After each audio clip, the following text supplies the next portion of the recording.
right, welcome back, class.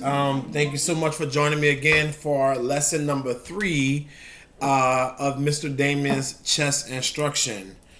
So far, we've learned a number of things. We've learned how to set our pieces up. We learned the identity of all of the pieces, and now in our last class, we just started learning how the pieces are moving. So, today we're going to continue talking about how those pieces move. And I'm sorry, they had the challenge question, lad. The challenge question was, if you had an opportunity to have 2 bishops or 8 pawns, which one would you choose? And I know the scholars out there chose 8 pawns. And the reason why you want 8 pawns is simple. If you had a choice of having $8 or $6, you would probably want the $8. We want to go for the most points. Now later on in chess, there may be some sacrifices that you are willing to make to put you in a better position, but right now this is beginning chess. We want to make sure that we capitalize on every point that we can get. So yes, if you had a choice of getting 6 points or 8 points, you definitely want to have the 8 points because you now have a 2-point advantage over your opponent. All right. Again, today we're going to get to our next chess piece, and we're going to just get right started on it. Let's talk about the rook. The rook is one of my favorite pieces. The rook is also called a castle as it relates to our riddle that we learned.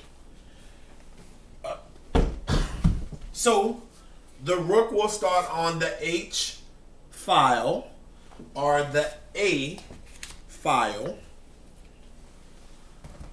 and it can travel along any of the files or any of the ranks. So what I mean by that is that it travels up, down, left, left, right. So up, down, left, right. Arriba, abajo, izquierda, derecha. Okay? Up, down, left, right. The castle can capture any piece along its path, so long as there's not another piece in front of it. So this is another thing of, this is a piece that cannot capture if there's a piece in front of it. So if this piece was here and this piece was here, which would never happen, this rook couldn't go anywhere. He is stuck. He cannot move. Sorry. Let's do a realistic one.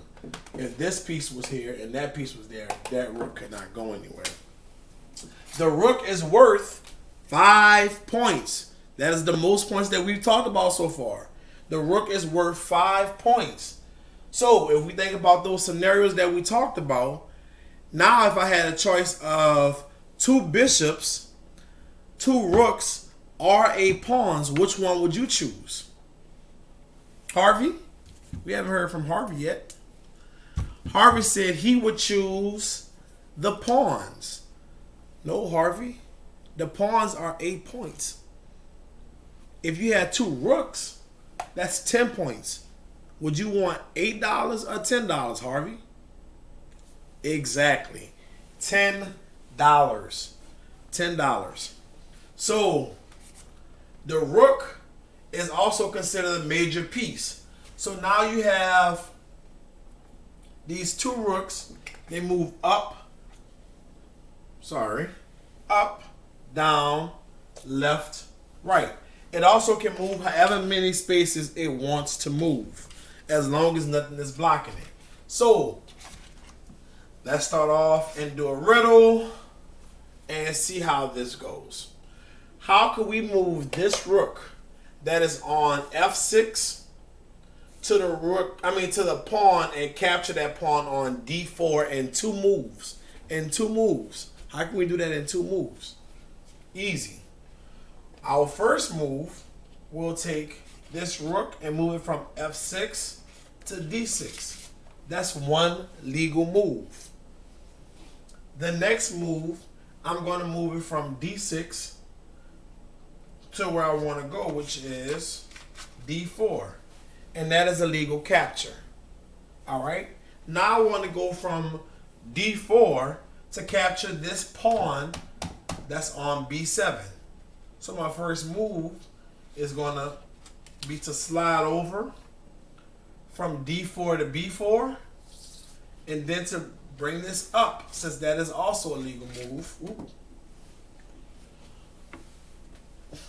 Bring that up, and now that rook was able to capture that pawn. So a few reminders about the rook.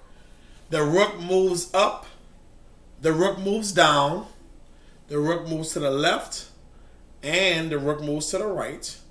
The rook can capture any piece that is in its way. The rook can capture any piece that's in its way. And the rook is worth 5 points. Start off with 2 rooks. All right. Now, let's get to our queen. The queen is the most powerful piece. The queen is the most powerful piece. Class, why do you think Mr. Damien is saying the queen is the most powerful piece? Flora? Okay. I like that answer. Flora says the queen is the most powerful piece because women rule the world. No, that's a good try though. Anybody else?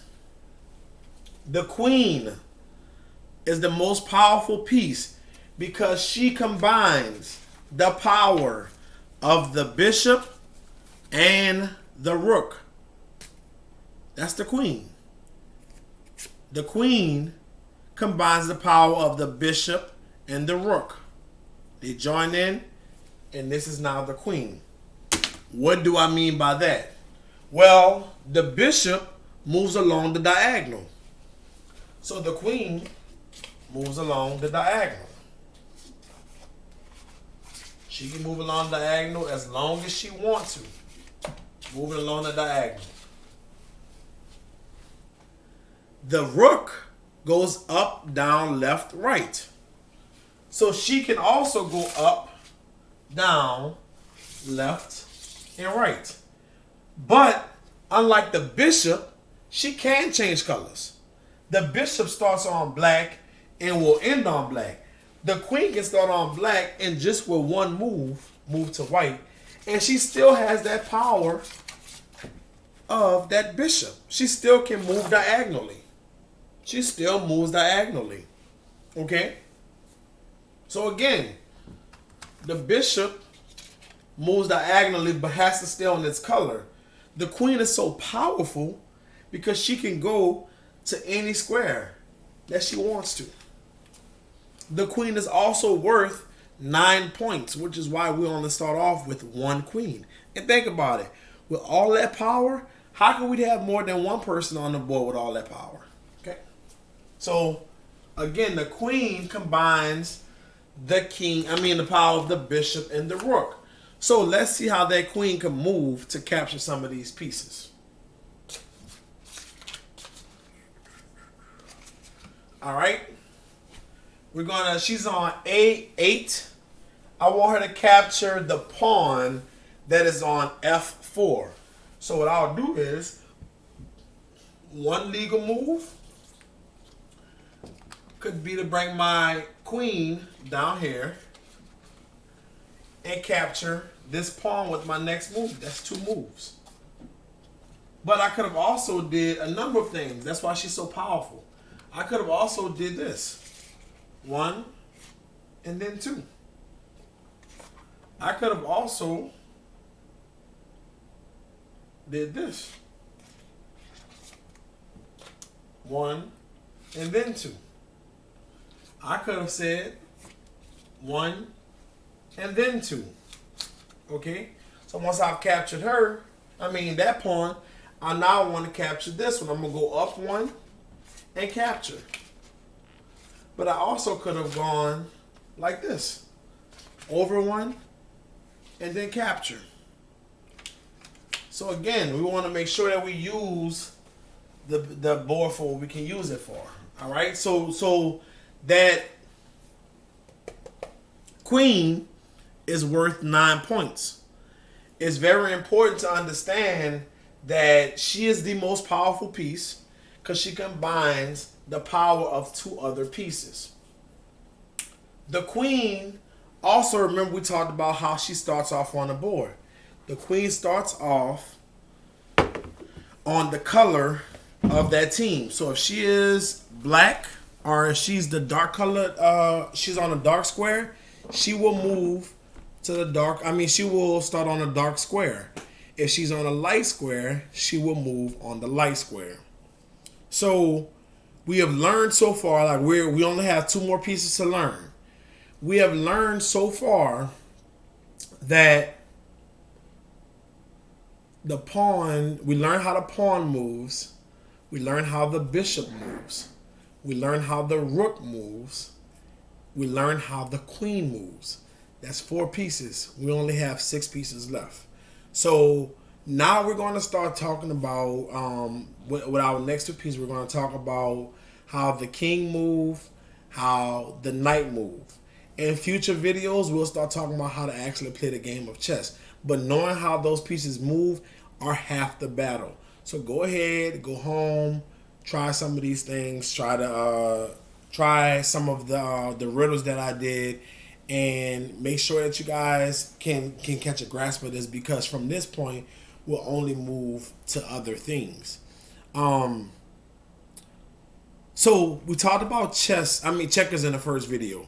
We should be seeing now how chess is nowhere near related to checkers, because we're already thinking of different scenarios. So with that in mind, I'm going to ask you another question with you knowing how these pieces move. Do you have a favorite piece now? What is that favorite piece? I can tell you that my favorite piece is the pawn. It probably doesn't make sense, but I like having more of the piece than the quantity. It does not make chess sense, but I like having the 8 pieces around the board to do different things than to have that 1 piece doing different things. So for me, I like the pawn. What is your favorite piece and why? I have some other questions that I would like to challenge you guys with. If I added up